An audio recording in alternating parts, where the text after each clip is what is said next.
¿por qué nunca hay medicamento en un hospital? Bueno, ¿Qué hacemos en los hospitales? Llegan los servicios de urgencia. ¿Quién lo atiende? La trabajadora social, o el primer contacto que tienen es con el vigilante. ¿Dónde va? ¿Dónde va? Y la señora lo que menos le importa en ese momento sí, claro. es eso. Entonces debe haber. Nosotros ganamos el Premio Nacional de Calidad. Yo no lo gané, lo ganó todo el personal del hospital, pero es porque la gente tiene que tener una motivación, tiene que tener un incentivo sin hacer de más a ninguno, porque el hospital es un engranaje. Tan importante es el de intendencia como el que hace cualquier trabajo, es un engranaje, si no, no se puede llevar a cabo las cosas. Todos en el país que no invierte en capacitación, que no invierte en investigación, está condenado a ser un parásito de los otros países.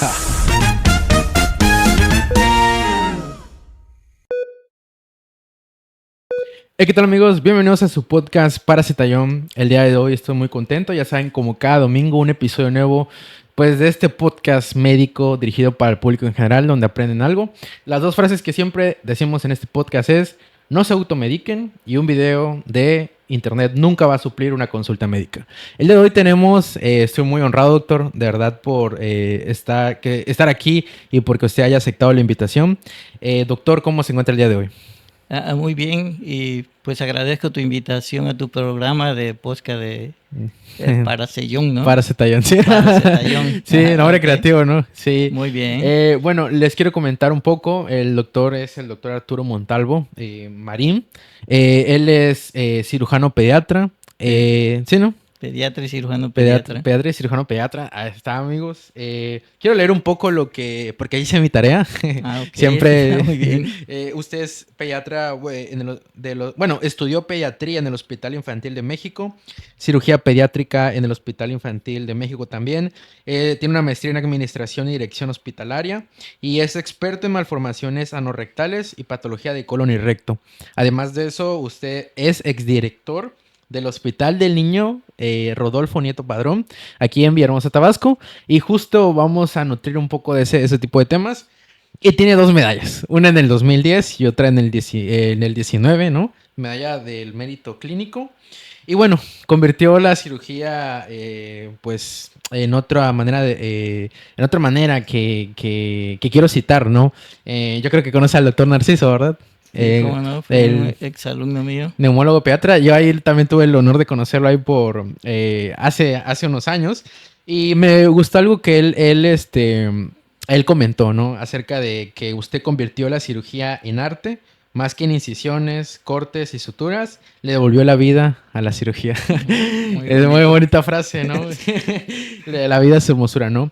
Y bueno, doctor, pues como le comentaba, estoy honrado y vamos a hablar sobre este tipo de gestión administrativa hospitalaria, y quiero darle la introducción, Doc, que si algo gusta complementar algo en su bibliografía o todo lo que le comenté. No, o sea, realmente mi trayectoria pues académica ha sido muy satisfactoria, ¿no? Sí. Ya tú mencionaste parte de mi currículum. Pues lo más trascendental que yo traje a Tabasco el curso de ATLS, sí. Advanced Trauma Life Support. Yo fundé la especialidad de cirugía pediátrica en el Hospital del Niño. Ok. Formé 28 generaciones de cirujanos pediatras y también participamos en pediatría. Muchos pediatras también son exalumnos. Pues esa es una gran satisfacción. Yo vengo de una cuna de docencia. Mi madre fue directora de escuela primaria de la Escuela Teresa Vera de Comalcalco, Tabasco. Entonces siempre me vi inmerso en ese campo ambiente de la docencia y la investigación, y pues eso fue lo que trascendió a través de mi vida, ¿no? Creo que el hecho de haber tenido ese contacto con la educación le dio prácticamente el sello a lo que usted estudió. Definitivamente, eso influye mucho, sí, o sea, en la personalidad de los primeros 6 años de la vida. Sí. Eso queda realmente en el subconsciente y es lo que te va a normar a través de toda tu vida. ¿Y usted era de los cerebritos del salón o era de los que hacía relajo?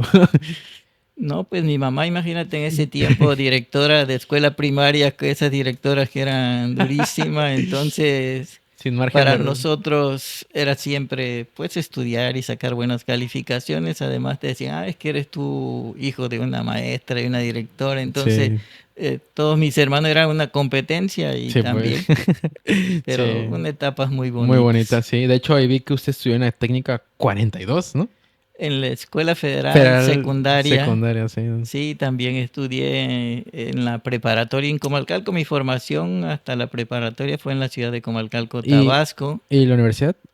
En ese tiempo, cuando yo salí de la preparatoria, pues saqué el primer lugar de mi generación. Vino, me acuerdo, el subsecretario de gobierno, el licenciado Cervantes del Río, y me entregaron una diploma. Wow. Y entonces, cuando yo decidí estudiar medicina, porque mi promedio fue 9.9, entonces pero siempre me incliné por las ciencias biológicas. Y entonces me decían, no, si aquí en Tabasco hay escuelas de medicina, tú no puedes ir a la UNAM. Mi idea era la UNAM. Yo Sí. no solicité ni presenté examen en la UJAT, sino me fui directo a presentar el examen de la No, UNAM no. y saqué el segundo lugar a nivel nacional y ya me quedé allá. Ya hizo toda su trayectoria, ¿no? Por eso en el hospital, lo que mencionaba, su formación como residente, pues fue allá, ¿no? Sí. Sí, también, pues allá estudié la escuela de medicina en la UNAM, ahí también me fue muy bien, saqué el primer lugar de mi generación. Luego anteriormente habíamos la residencia rotatoria que era un año, que actualmente ya no existe, pero ahora era muy bueno, Sí. porque antes eran dos exámenes, así como el ENAR. Ok.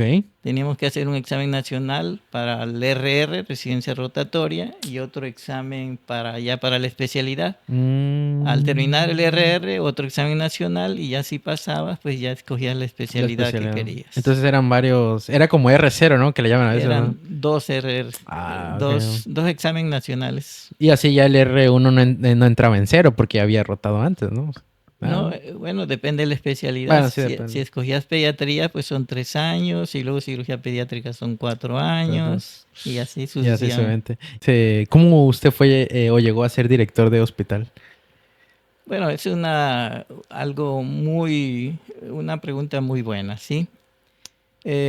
Por ejemplo, yo quisiera abordar primero desde el punto de vista de qué es un hospital Ok, pediátrico, un ok. hospital del niño, porque muchas veces tiene el concepto, como dicen, hospital del niño, un hospitalito chiquito.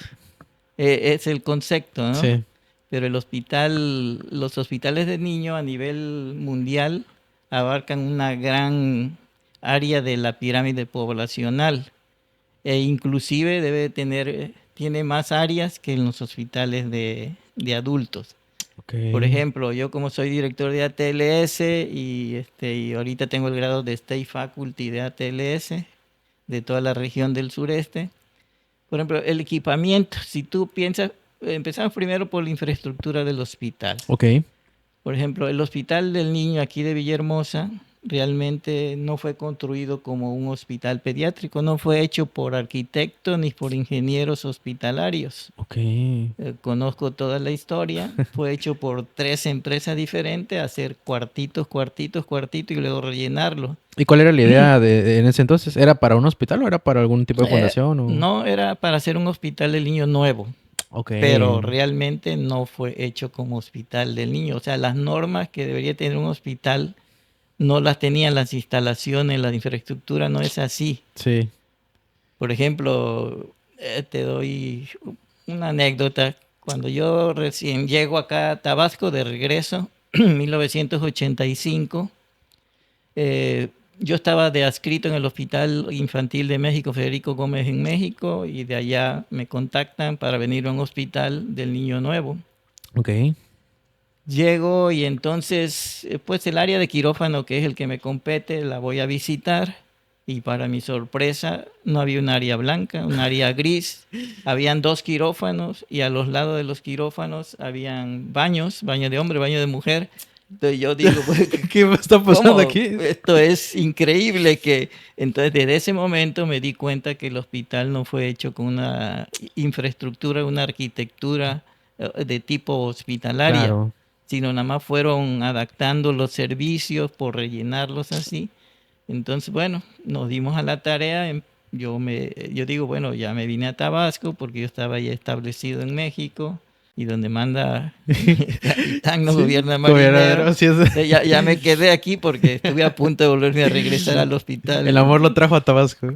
De No, nuevo, ¿no? o sea, al ver la infraestructura que teníamos en el Hospital Ok. Infantil de México y de pronto llegas a un hospital que tú dices, ay, esto no es realmente un hospital Sí, claro. de niño bien hecho, entonces tuve la idea de regresarme, pero gracias a Dios no me regresé y el Hospital del Niño a mí me dio muchas cosas que Sí, probablemente si nos da tiempo vamos a platicar, totalmente. porque yo le estoy agradecido al Hospital del Niño, a los pacientes que tuvieron la confianza de que yo atendí y sigo atendiendo.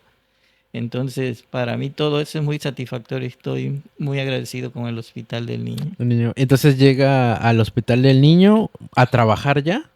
Sí, llego como adscrito de cirugía Ok. pediátrica. En ese tiempo, pues muchos médicos que estaban en el hospital, yo recién llegado llego y muchos estaban renunciando, no sabía yo por qué. Llego como cirujano pediatra y ya te digo, por oposición, porque era el único cirujano pediatra, llego como jefe de cirugía Pediátrica. pediátrica, ¿no? No como el Hospital General de Sí. México que se compite para llegar a ser jefe. Sí. Acá como yo era el único, el 21, entonces Sí, me recordó, jefe. me recordaba como cuando estás haciendo el servicio social y te conviertes el jefe de tu unidad, ¿no? Porque Sí, eres el único, ¿no? eres el único, ¿no? Sí. Así es. Entonces ya como jefe y de ahí. Bueno, de ahí pues había un exceso de cirugía, o sea, no me daba yo abasto, operaba yo de todo tipo de cirugía, de traumas cráneoencefálicos, hacía yo cirugías de corazón, Ok. Blalock Touching, conductos arteriosos, inclusive el primer conducto arterioso que cerramos aquí en el hospital, nosotros lo hicimos, yo lo hice con otro compañero. Ok. Hicimos la primera cirugía de corazón, que era algo así, pero realmente el conducto arterioso es una de las cirugías cardíacas más sencillas de Ok, realizar. pero para ese momento era el wow, sí, Pues ¿no? sí, pues supuestamente no se hacía nada de eso Ok. aquí, ¿no? Bueno, y entonces, pues tú operabas, por ejemplo, te diré 20 hernias, a las semanas tenías 40 hernias, operabas 20 testículos no descendidos, a las semanas los volvías a tener o sea, así todo tipo de cirugía de pulmón, de De todo. corazón, de abdomen, de urología, de Sí. todo. Pues no había quien lo resolviera y como yo tenía el adiestramiento, pues yo resolvía todos Resolver esos todo. problemas. Entonces, por eso es que cuando llego en el Hospital del Niño tenía la especialidad de pediatría que fue gestionada por el doctor Fernández Torrano, Ok. Manuel Fernández Torrano.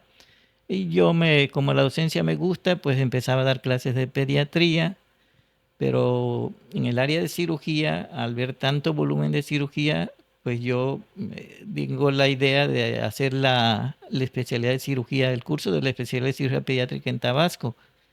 Entonces, empezar esa gestión porque la gente del centro piensa que cuando estás en el Hospital Infantil de México y eres adscrito, eres el médico mejor, muy Ujú. bueno, pero piensan que te vienes a provincia y ya te volviste tonto, Tontos. ¿no? O sea, y le decían no.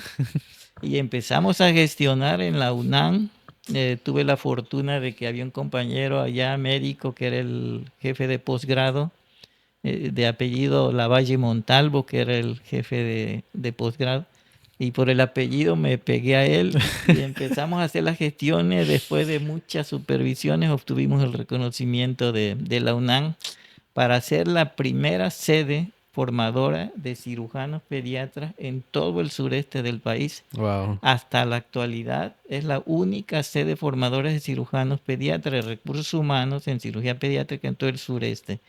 Por eso es importante la escuela de cirugía pediátrica y fuimos trascendiendo a través del tiempo y llegamos a ser y somos de las mejores escuelas a nivel nacional de formadores de De cirujanos cirugía. pediatras. Sí, y eso que usted menciona, por ejemplo, en actualidad llegan pacientes no solamente de Tabasco, llegan de Chiapas, ¿no? Y hasta de otros estados, ¿no? Sí, obviamente como no hay otro hospital del niño, pues vienen de todas De partes todas del partes. sureste.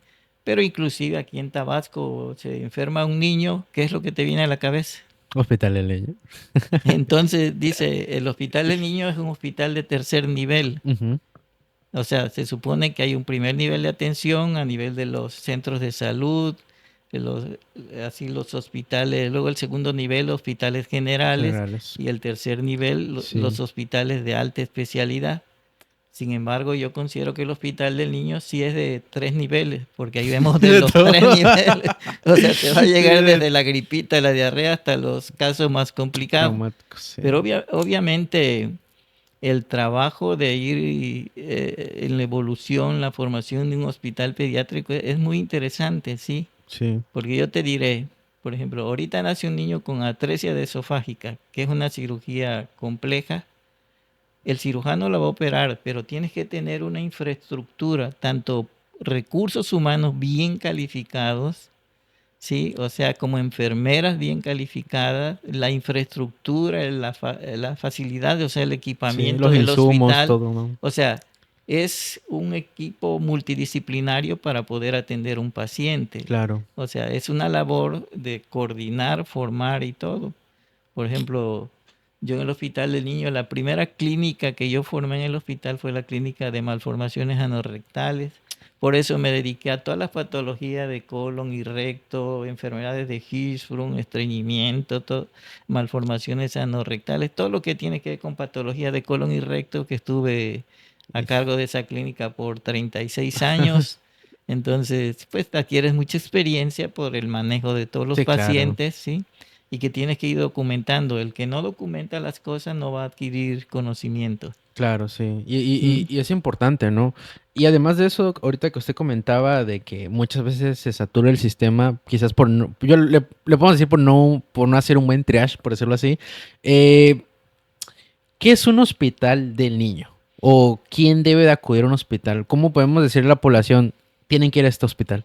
Mira, yo como te decía, el hospital del niño supuestamente es de alta especialidad, debería de ir el 3% de la población. Ok, Obviamente, teóricamente, Tabasco, nosotros tenemos el sistema de salud de los mejores, teóricamente. sí. Primer nivel de atención, segundo nivel de atención y luego el tercer nivel de atención. Entonces, si el primer nivel de atención, por ejemplo, en 1976, en la reunión de Alma Ata, en Ujú. Rusia, ahí se hizo la atención primaria de la salud, se pusieron los puntos de la atención primaria de la salud. ¿Sí? Sí, Entonces, eso debe estar relacionado con el primer nivel de atención. Entonces, si los primer nivel de atención estuviera con todo el equipamiento, las facilidades, la infraestructura, así como los segundos niveles, por ejemplo, te digo, ¿qué crees que te debería de tener un centro de salud en un municipio? en un municipio. Ok. Mínimo debería tener un médico, una enfermera, trabajo social, debería tener enfermera y el equipamiento mínimo necesario, incluyendo ahí odontología, para Mm. tener un buen sistema de atención primaria. Aunque la atención primaria a nivel de salud en en Alma Ata no se refiere a eso, sino, por ejemplo, la Secretaría de Salud, el 80% de su funcionamiento debería ser la atención primaria y la salud. ¿Qué quiere decir? Esquema de vacunación completo, buen sistema sanitario, agua potable, y todo eso va a incidir a que disminuyan todas las patologías de tercer Sí. mundo. Edas, iras, todo, ¿no? Sí, todas las diarreas, todo eso disminuye considerablemente en la atención primaria de la salud. Que es la prevención básicamente, ¿no? Pero mira, aquí tenemos el concepto, por ejemplo, tú dices, ¿por qué un médico pediatra no se va a un municipio cuando hay una plaza? Sí. Sí, eso es muy en boga. O Sí, sea, es muy... y no quiero meterme en el aspecto político, sino yo voy a decir el aspecto desde mi punto de vista, ¿sí? Sí. Por ejemplo, un médico pediatra tiene ya una formación elevada, es un personal altamente calificado. Si tiene su familia, sus hijos tienen que tener buena escuela. Entonces, te voy a poner un ejemplo somero. Por ejemplo, yo mando un pediatra a Balancán. Ok. Tiene dos opciones, o quedarse a vivir ahí O viajar. o viajar diario. Si viaja diario, ¿cuánto crees que se gastaría de gasolina en ida y venida diario? Sí. O la segunda opción, quedarse allá, alquilar casa, pagar agua, luz, su comida, su ropa, todo. Son dos gastos. Entonces, eh, ¿cuánto crees si yo te digo a ti, oye, mira, Jonathan, ¿quieres una plaza? Tengo una plaza de pediatría y está en Balancán, Emiliano Zapata, y te lo ofrezco a ti. Ok. Pero ya te dije las dos condicionantes que te vas a enfrentar. Sí. Y yo te voy a decir, bueno, te voy a dar un buen sueldo. Ok. Bueno, ¿cuánto crees un buen sueldo? Te digo, bueno, te voy a dar 20,000 pesos quincenales, Ok. que sería un sueldazo Se que estoy hablando nada más así de manera Sí, hipotética, ¿no? Sí. hipotética, porque realmente no sucede. Sí. ¿Cuánto te vas a gastar en la quincena de esos 20,000 pesos en gasolina? ¿Cuánto te vas a gastar en alimentación? Porque acá tienes tus hijos, escolaridad, Hospedaje igual, ¿no? todo. Entonces, ¿qué pasa? Eh, yo diría, si estuviera en mis manos, mira, los sistemas democráticos, los sistemas capitalistas siempre trabajan por incentivos, Ok. ¿sí? Los gobiernos socialistas son la gente que son asalariadas, ¿sí? Si tú lees el librito de Padre Pobre, Padre Rico, te vas a dar cuenta qué cosa es un asalariado y qué cosa es el círculo del ratón. Ok. Entonces, tú como asalariado, ¿sí? Y ese salario no te alcanza para cubrir todo. Entonces, ¿cómo retendrías tú un pediatra en un lugar remoto? Dándoles incentivos. ¿Y qué tipo de incentivo? O sea, el principal obviamente es económico. Claro. Yo te aseguro, por ejemplo, hubo un secretario de salud en León, el doctor Sheitoriski.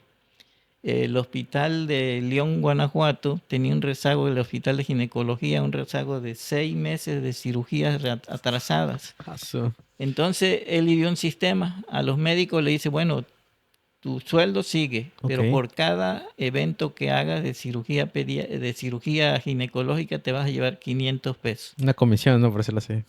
En 6 meses no había absolutamente nada. Por ejemplo, haz de cuenta, yo pienso en los anestesiólogos. El anestesiólogo es un asalariado y tiene un Sí. turno. Por ejemplo, en el sistema actual, 8 horas va a estar el médico en el hospital. Checa entrada, checa salida. Sí. Sí, y no me quiero meter en cosas políticas, pero es el concepto que yo tengo de, Sí, claro. ¿sí? Entonces, por ejemplo, los médicos generalmente son gente calificada, las enfermeras son gente calificada y tienen que tener ciertas canonjías, ciertos privilegios, si tú no le puedes cubrir todos sus requerimientos.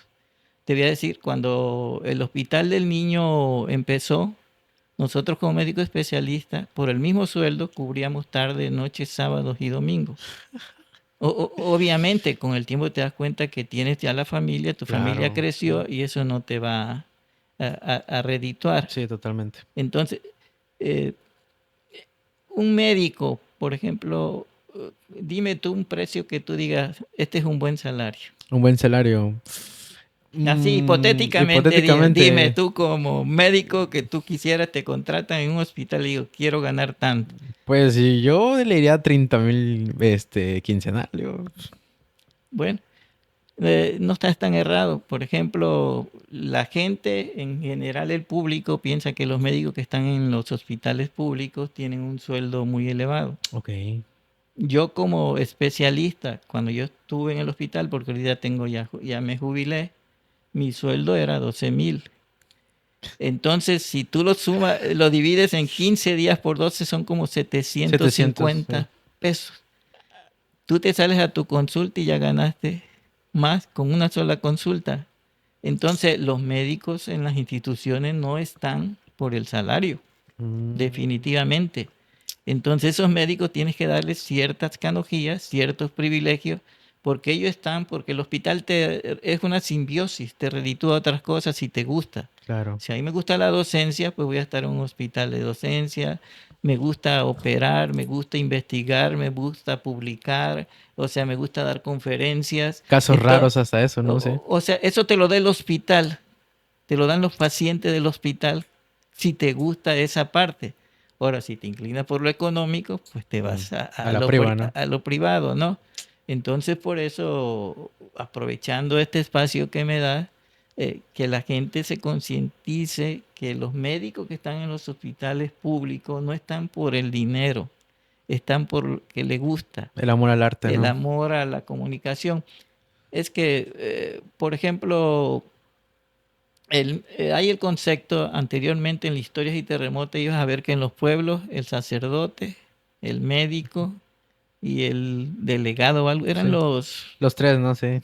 los tres que, o sea, que eran la gente más importante del pueblo. En la actualidad, los médicos y los demás no tienen ya ese Sí. reconocimiento, ¿sí? Se ha desprestigiado la medicina, lamentablemente. O sea, se ha desprestigiado y se ha deshumanizado. Ok. Sí, pero ¿por qué se ha deshumanizado? Por lo mismo. Por ejemplo, si anteriormente tú confiabas en tu médico, Sí. actualmente hay muchos problemas legales con los médicos. Entonces, por ejemplo, en Estados Unidos, yo estuve un tiempo en Estados Unidos Ok. y teníamos una medicina que le llamábamos medicina defensiva. ¿Qué es la Mm, medicina defensiva? Que llega un paciente, por decirte, con un dolor abdominal, yo le tengo que tomar ultrasonido, tomografía, resonancia, exámenes, aunque yo sepa ya que tiene. ¿Por qué? Porque si existe algún problema, entonces tú tienes respaldo, ¿no? una Ok. evidencia, ¿sí? Si no la tienes, pues los problemas legales meten en problemas a los médicos. Sí. Y te diré que este problema legal no solamente es en lo privado, es más en los hospitales públicos. Esos médicos que están de manera altruista prácticamente dando atención, eh, por ejemplo, nosotros en el Hospital del Niño inicialmente operábamos entre 5.000 a 6.000 cirugías por año. Actualmente ha bajado eso considerablemente porque ya es otro sistema de salud, ¿no? Ya Sí. derivan más a los de hospitales, a que entonces baja más la La cirugía, cirugía. sí, pero anteriormente era mucha Mm. cirugía. Yo terminaba de operar y le decía a la trabajadora social, llámeme a sus familiares para informarles. No, que se fueron a desayunar, se fueron acá. Y a veces ni conocías al familiar después de la cirugía. Anteriormente, obviamente, tienes que tener el consentimiento informado, la Claro. comunicación médico-paciente, pero terminabas y muchas veces no localizabas al familiar para darle información. Todo salió bien. Pero si sale algo mal, conoces hasta al abuelito, al primo, a la tía, a la esta, o sea, a todos, o sea, Sí. Sí. sí, así es, sí. Bueno, pero retomando lo de que si tú me preguntas qué haría yo para los médicos sigan allá en Ujú. lugares remotos dando pues un estímulo, Lo como siento. hizo este secretario de salud. Y creo, Eh, doctor, que si hay el presupuesto o el capital para hacerlo. Mira, yo considero que sí existe. Por Ok. ejemplo, tú como directivo, ¿qué es lo que tienes que valorar? La productividad. Eh, Por ejemplo, ¿de qué me sirve a mí tener un neurocirujano que es un personal altamente calificado? Por ejemplo, ¿de qué me sirve tener un urólogo pediatra? Que aquí nada más en el hospital, aquí en Tabasco nada más tenemos dos urólogos pediatras que los enviamos a formarse como urólogos pediatras. ok. Y tú le quieres exigir a esa persona que esté 8 horas. Y sucede que en esas 8 horas no pasó ningún problema de urgencia, de urología, pero ese problema de urgencia se te presenta a las 5 de la tarde, en la noche, en la madrugada. No tienes urologo pediatra. Entonces, ¿cómo vas a motivar a esta gente? Dándole privilegios, dándole algunas canonjías. Claro. Tú vienes aquí, tú operas y ya operaste, terminaste tu trabajo, puedes irte a tu Ah, tu trabajo. pregunta. Sí, y de esa manera, en la noche tengo alguna urgencia, tengo la facultad, o sea, o el compromiso, o el método de persuasión De que, oye. de que yo te di, ahora tú me das, ¿Y, ¿no? y en algún momento hubo algún tipo de comparación por parte de otro personal de que, porque a él sí, porque yo no? Sí, pero por ejemplo, eh, tú tienes que tener motivación en el personal. Ok. Y depende del rango del personal, Sí. o sea, sin hacer de más a ninguno, porque el hospital es un engranaje. tan importante es el de intendencia como el que hace cualquier trabajo. Es un engranaje, si no, no se puede llevar a cabo las cosas. Todos son importantes.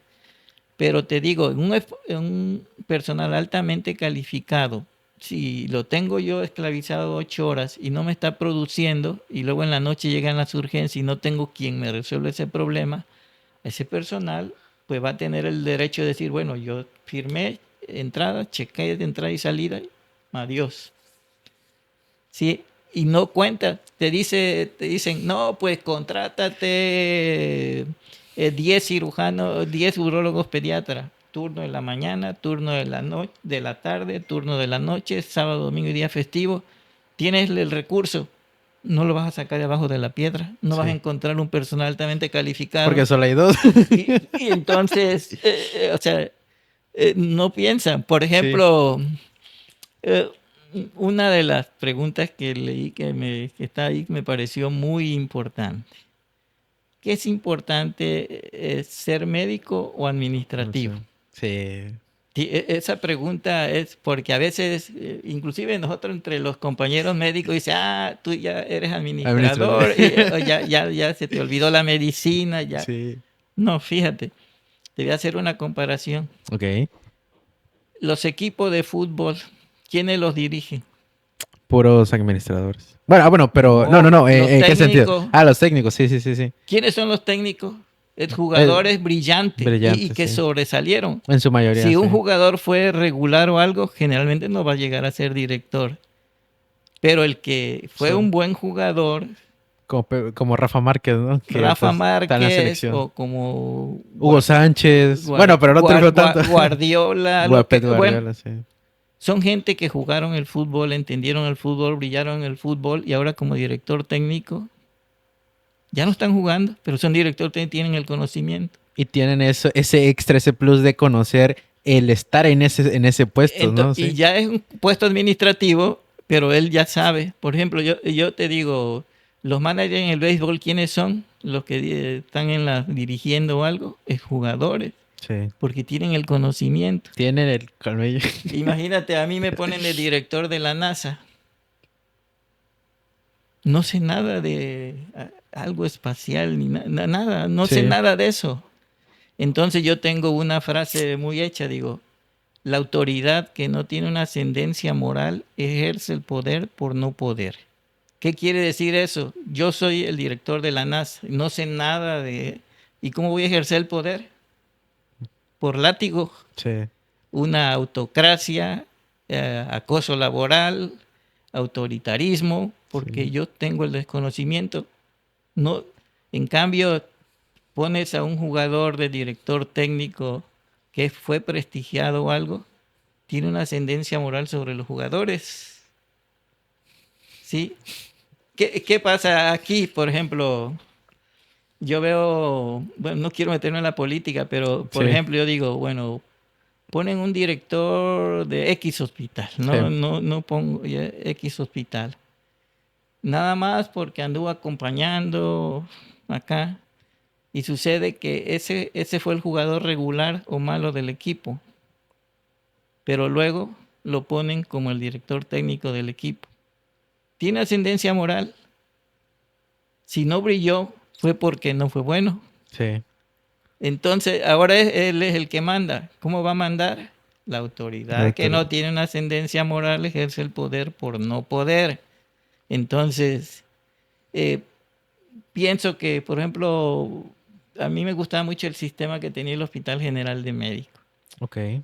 Ya los médicos que fueron jefes de servicio, ocuparon varios cargos, llegaban a 4 arriba y decían, aquí van a hacer entrevista, examen, algo, y el que gane va a ser el director. Entonces tiene conocimiento, tiene ascendencia moral. Ha recorrido todo. Y aquí, bueno, te van a poner...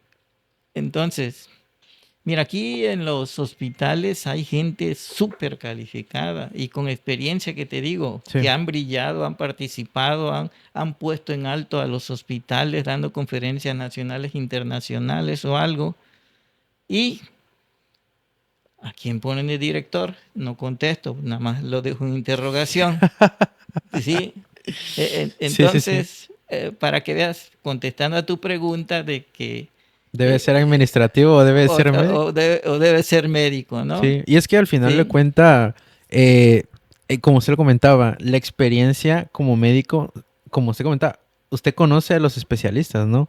Y sabe, llega a ver ese tipo de convenio, de trato, y hasta en algún momento, hasta algún consejo, algún médico, o el hecho de saber el estrés hospitalario siendo médico, poder entender desde que uno fue interno hasta llegar a un directivo, ¿no? Y es algo que lamentablemente, bueno, no lamentablemente, es algo que el administrador no ha sido médico y por eso a veces te ponen trabas porque no entienden la complejidad de qué está pasando en ese momento, ¿no? Mira, yo en mi experiencia, por ejemplo, contestando así, hay muchos sistemas de evaluación, Sí, pero por ejemplo, en medicina no lo puedes dirigir como si fuera una empresa. Las empresas son rígidas. Covey dice que las empresas son rígidas, o sea, puedes tener el tiempo suficiente para hacer cambios, hacer cosas administrativas. sí, Pero yo te digo a ti, eh, un familiar tuyo necesita un catéter de urgencias ok. y tengo mínimo 5 trámites burocráticos para conseguir Ese ese caso. catéter. Cuando viene el catéter, ya el paciente ya está enterrado. Sí, Sí, la verdad. eh, o sea, las cosas en el hospital deben ser expeditas. Por ejemplo, a nosotros nos pasó una cosa, o sea, habían compras consolidadas. Fíjate, fíjate el conocimiento que debe tener el administrador hospitalario. Sí, Hay administradores hospitalarios, o sea, el administrador no es porque ya estuve en la empresa jugolanita, que ya acá no es administrador hospitalario. Hacen compras consolidadas, por ejemplo, te pasas 6 meses sin yeso para enyesar a los niños fracturados. A los 3 meses te llegan un montón de yeso. A ok. los 3 meses lo usas para escultura, por el clima que ya se enduró, entonces te sirve para hacer Cultura. escultura, pero ya no te va a Servir servir. para hacer eso. Entonces tienes que ir haciendo la compra cuando lo vayan siendo las necesidades expeditas. Ok. Ese es un sistema que tiene que cambiar. Por ejemplo, no tienes antibióticos. Los antibióticos tienen una fecha de caducidad. Sí, Entonces te dicen, vamos a hacer una compra consolidada. Te pasas 6 meses sin antibióticos. Cuando tengan los antibióticos, ahí están todos. Ahí tienes los antibióticos. A los 6 meses están caducados. Entonces ya no te ya no sirve. sirve, sí. Entonces, el administrador hospitalario es una carrera. Sí, Una carrera de oficio. Yo estuve platicando con el administrador del hospital inglés, el ABC, y dice, no, dice, los administradores, tenemos que ser administradores hospitalarios. No cualquier administrador puede ser un administrador hospitalario. sí, Así como el que dirige una dirección debe tener el conocimiento, o sea, claro. para dirigir debe tener la experiencia. Por ejemplo, en los sistemas de evaluación actual en docencia, la experiencia ya se mete como un indicador muy importante en la evaluación De un hospital, ¿no? de docencia en general. Doc, y justo ahorita que le da el tema de los antibióticos, algo que la gente siempre se pregunta es, ¿por qué nunca hay medicamento en un hospital? Bueno, no es que nunca haya, pero ¿por qué a veces es escaso el recurso? ¿Tiene que ver con eso? ¿O de quién depende a veces eso? Porque muchas veces es ir, atacar primero a la jefa de farmacia, el luego que el director. ¿De qué depende? Depende del gobierno, depende del presupuesto, ¿de qué depende No, eso?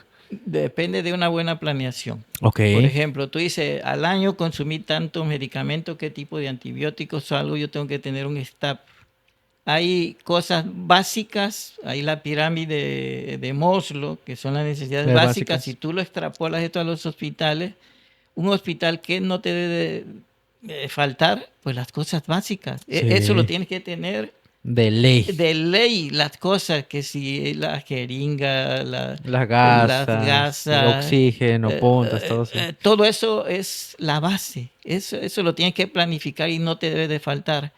Pon que te va a faltar algo muy raro, que tienes que tener también una vía expedita para conseguirlo cuando se necesite. Claro. Aunque sea cosas raras, debe haber un manual de procesos para esto. O sea, los manuales de proceso, por ejemplo, me voy a remontar a los organigramas militares, administrativos que antes eran del sistema piramidal. Sí.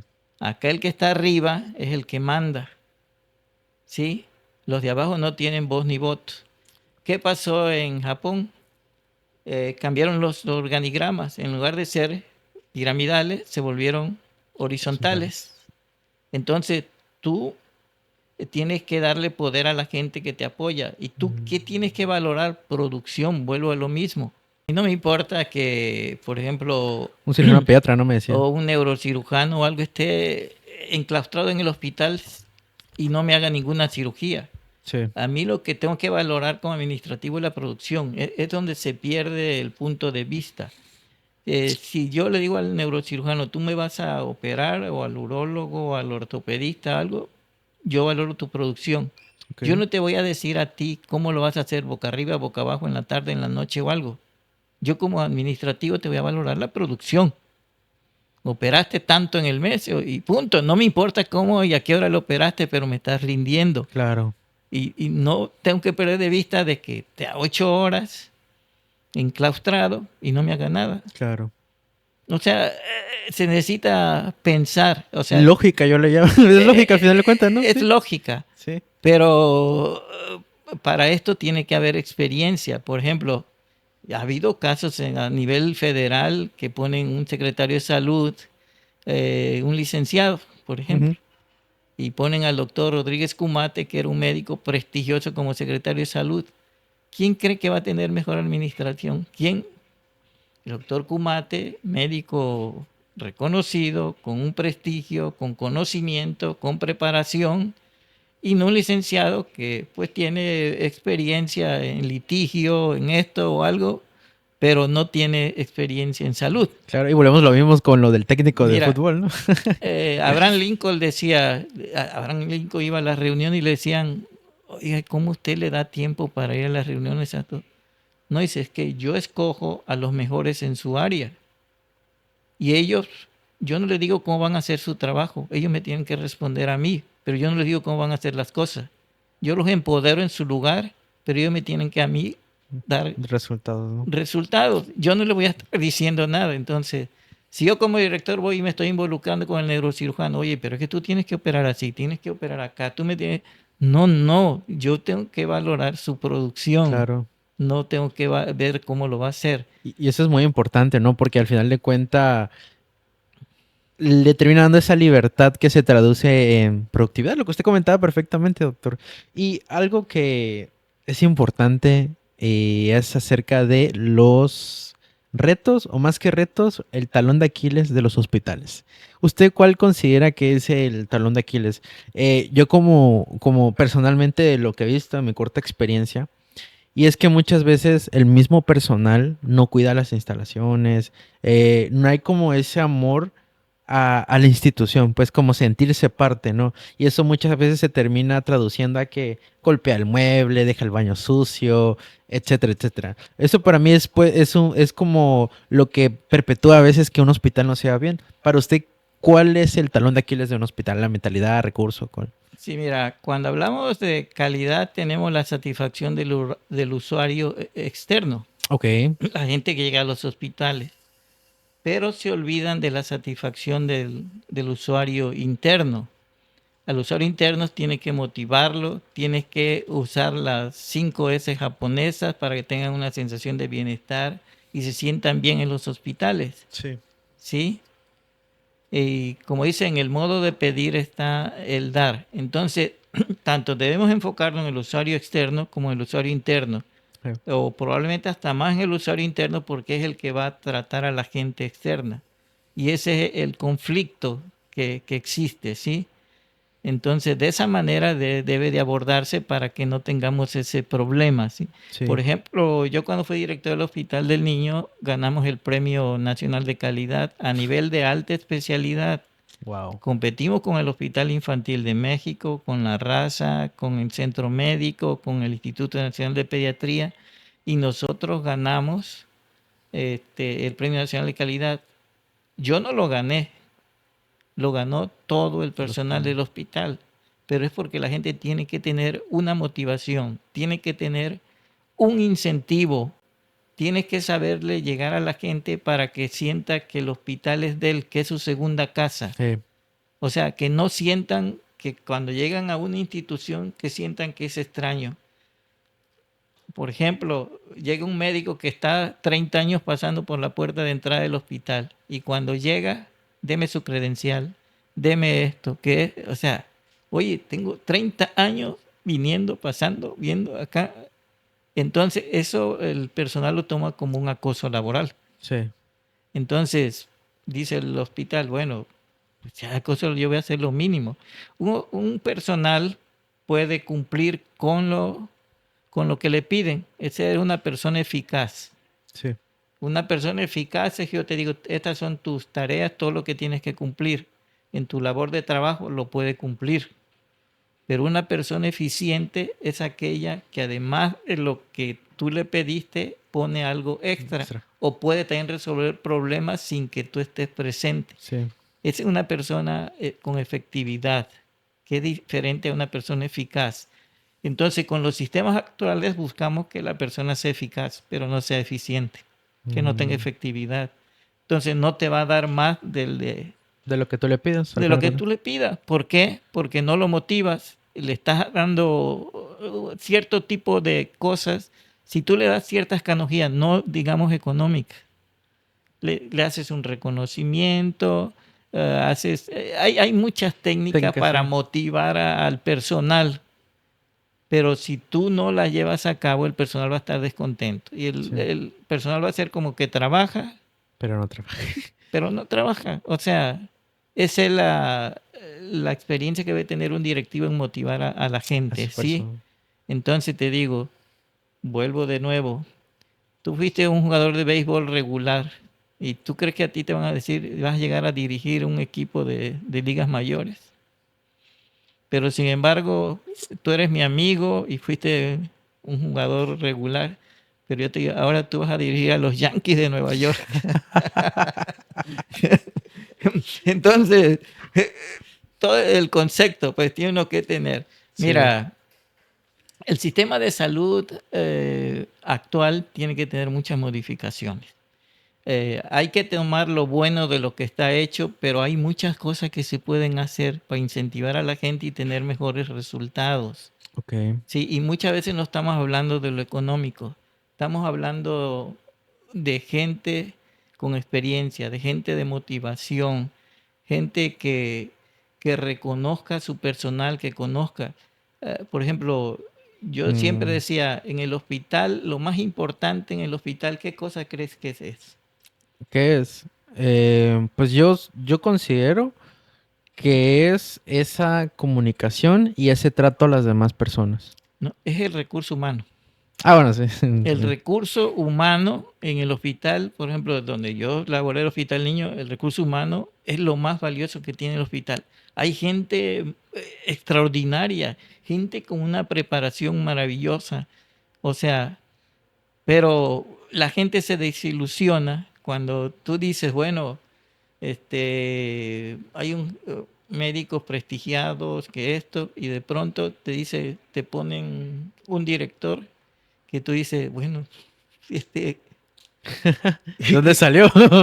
Claro, no va a tener la ascendencia moral. Claro. O sea, entonces, así es como deben de elegirse las cosas, o sea, para que la gente reconozca, por ejemplo, ¿qué es lo peor que puede hacer? Por ejemplo, tú estás en X hospital y te mandan un director de otro hospital. ¿Cómo lo vas a tomar? Nada más el impacto que va a tener. Dime. Como una imposición prácticamente. ¿No? Una imposición. No lo conozco, no sé quién es. ¿Quién es? O sea, ¿por qué me viene al hospital? ¿Cómo trabaja? O sea, no ha estado elaborando cuántos niños ha tratado, tanto médico como quirúrgicamente, tiene conocimiento. O sea... Y hay una duda, ¿no? Al final de cuentas. Mira, por ejemplo, yo en mi preparación fui enfermero cuando yo estaba estudiando medicina. Estuve en el Instituto Nacional de Cardiología 3 años como enfermero. Entonces yo me sé todo lo de enfermería. Entonces sé qué cosa es el trabajo de enfermería. Entonces puedo tener ascendencia sobre la enfermera porque yo viví esa vida. Sé cómo tratar a una enfermera cuando comete un error porque yo viví eso. O sea, pero el que no lo ha vivido y no tiene eso, entonces... Una pregunta muy interesante es acerca de lo que usted comentaba sobre los médicos especialistas, ¿no? Buscar esta manera de que se retengan. ¿Y cómo usted alargaría esa estancia hospitalaria, no sé, del personal, en este caso los médicos especialistas? Bueno, en mi experiencia, por ejemplo, yo estuve en el Children's Hospital de Denver. Ok. En el Children's Hospital de Denver es un hospital público, pero con ciertas características. Por ejemplo, el hospital tiene los servicios básicos, patología, enfermería, todo lo que es terapia, todos los medicamentos, todo. Ok. Pero en lo que respecta al personal médico, generalmente no tiene médicos contratados, sino tiene staff de médicos. Por ejemplo, me Mm, refiero a que, por ejemplo, en el caso de pediatría o cirugía pediátrica, si nosotros formamos independientemente como una compañía administrativa, ya sea de cirujanos pediatras, y como compañía o como una empresa, nosotros le ofertamos servicio al hospital, así lo hacían allá. ok. Yo participaba éramos 6 compañeros que estábamos cubriendo lo de cirugía pediátrica al Children's Hospital de Denver. Entonces, todas las actividades quirúrgicas que se lleven a cabo en el hospital se cobra por la compañía, obviamente con un Mm, arreglo. Por claro. decirte, de manera hipotética, te digo, si una apendicitis cobra 20,000, a ti en el hospital te van a pagar 5,000 o 10,000, pero todas las que llegan van a Van a ser ser para el parte. equipo, Sí, claro. ¿sí? Entonces, ¿cómo se retiene al personal? Primero, ni te preocuparías que a las 2 3 de la mañana o esto llegue algo quirúrgico o algo, porque el que se va a encargar Eso es. es la empresa, por Sí. decirlo así, ¿sí?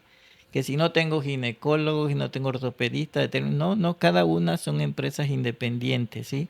Que llegan a un arreglo con los hospitales. Y Wow. de esa manera tenía un compañero, el doctor Luis Martínez Frontanilla, que me decía, oye Montalvo, pero es que ustedes en los hospitales llegan a las 7 y a las 2 3 de la tarde Ya se ya van. se van. Nosotros aquí estamos todo el día. Y yo les decía, ah, sí, mira, yo no tendría ni siquiera que salirme del hospital. Me quedaría todo el día si todo lo que llega aquí lo opero y lo cobro. Ellos ponían una sonda pleural, lo cobraban. Operaban un apéndice, lo cobraban. Que ponían un catéter, lo cobraban. O sea, entonces de esa manera, pues el personal Ahí se queda. Sí, pues sí. ahí se queda. Hasta se queda toda la semana Por sin volver. ejemplo, por eso te decía yo, por ejemplo, los anestesiólogos, que veo que es la parte más débil, porque un anestesiólogo no puede tener consulta. Sí, tienen. Depende de Entonces, los demás, sí. por ejemplo, ahorita que por eso el anestesiólogo se contrata en varios hospitales para Ujú, poder solventar sus gastos. claro. ¿Sí? Por ejemplo, si yo contratara a un anestesiólogo y le digo, mira, cada anestesia que deja aquí te voy a dar 500 pesos, ¿tú crees que él se va a ir a otro hospital a buscar?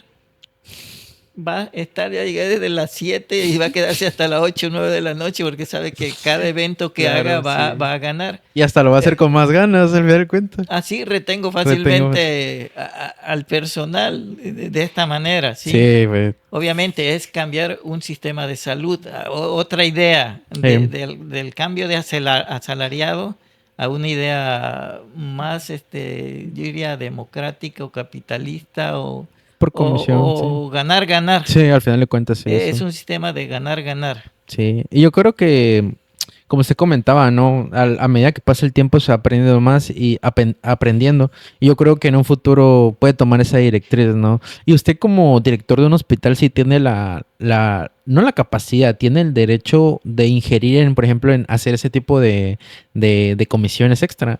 O depende mucho a nivel de federal, estatal o así.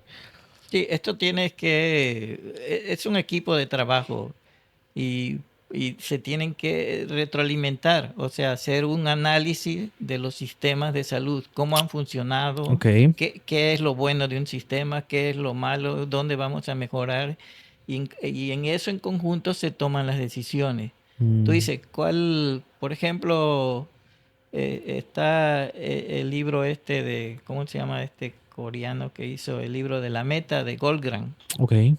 Goldgram en la meta es un libro administrativo y es lo que busca ahí, te menciona mucho los cuellos de botella. Mm, Por ejemplo, X marca de refresco, su maquinaria de poner las tapitas falla Entonces, aunque toda la productividad que esté bien, llega ese y ahí está el cuello de botella. Mm, En los hospitales tienes que identificar los cuellos de botella. sí, ¿Cuál es el sentir más de la gente? Que si van a operar y que me programaron dentro de 3 meses o sí, dentro de esto. Ese es un cuello de botella. Tú tienes que buscar cómo resolverlo. Por ejemplo, en un hospital, yéndonos al ATLS, al triage, por ejemplo, los sistemas de atención deben dividirse. Por ejemplo, la franja verde, que son las enfermedades banales que no ponen en peligro la la vida vida. del paciente. O sea, una gripita, algo Un que dolor de cabeza, por eso. ahí lo colocas en un lugar donde se va a atender.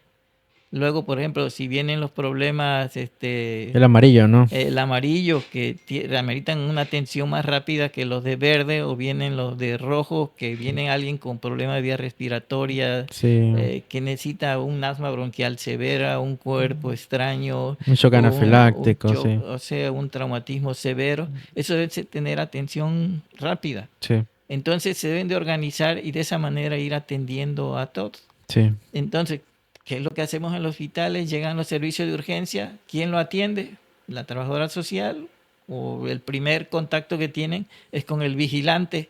¿Dónde va? ¿Dónde va? Y la señora lo que menos le importa en ese momento sí, claro, es eso. Entonces debe haber un triage de atención y eso hace a menos que no haya problemas con con la persona. con la población, porque se va a sentir atendida, pues Sí, sí, claro, que le sí. interesa que resolverle ese problema al final de Sí, cuentas. pero todo esto es organización y planeación de cómo tienes que tener.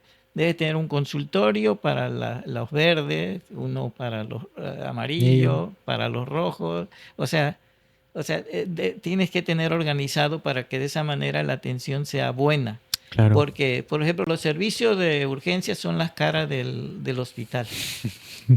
Tienes una cara sucia, o tienes una cara de enojo, o tienes una cara de satisfacción, sí, o tienes una cara de pesedumbre que no tienes nada.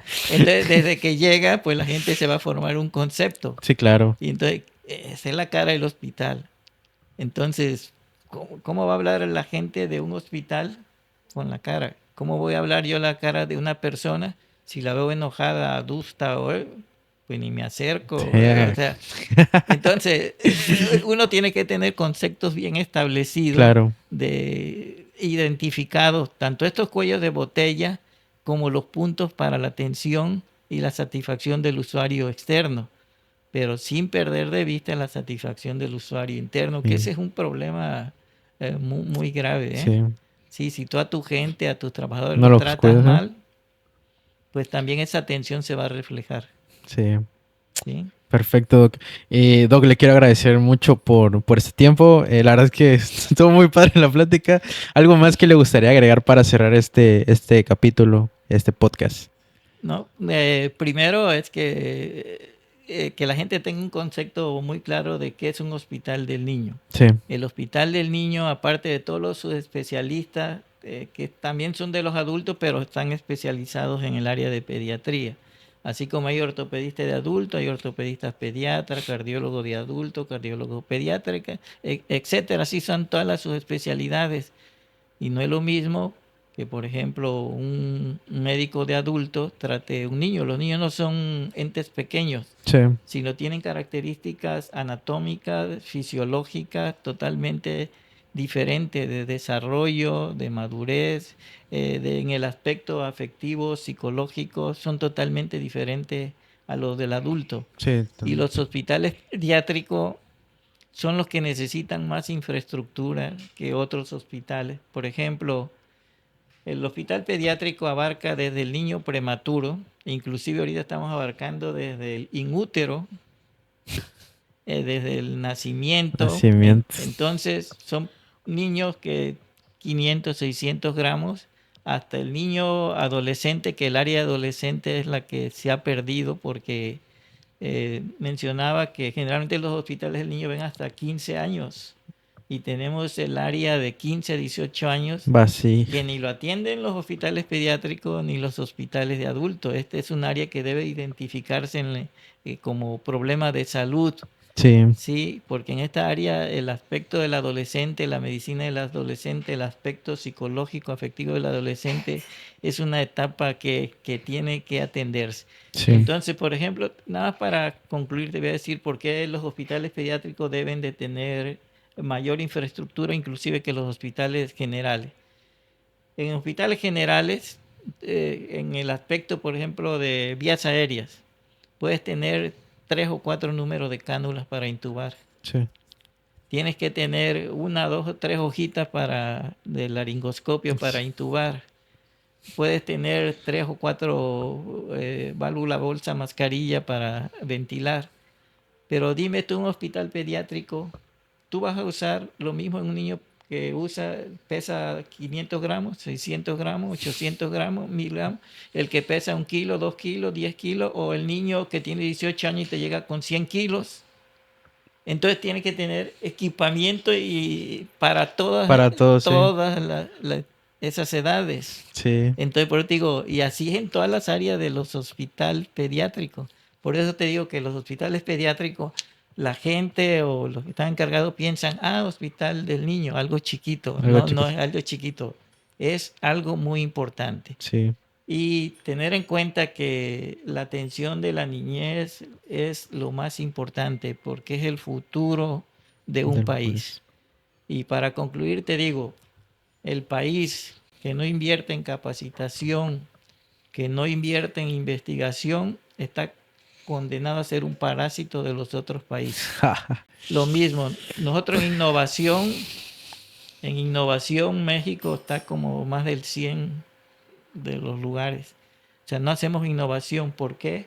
Porque no hay capacitación, no hay investigación, no se invierte en los hospitales a investigar. Nos dedicamos nada más al aspecto curativo, no nos dedicamos al aspecto preventivo.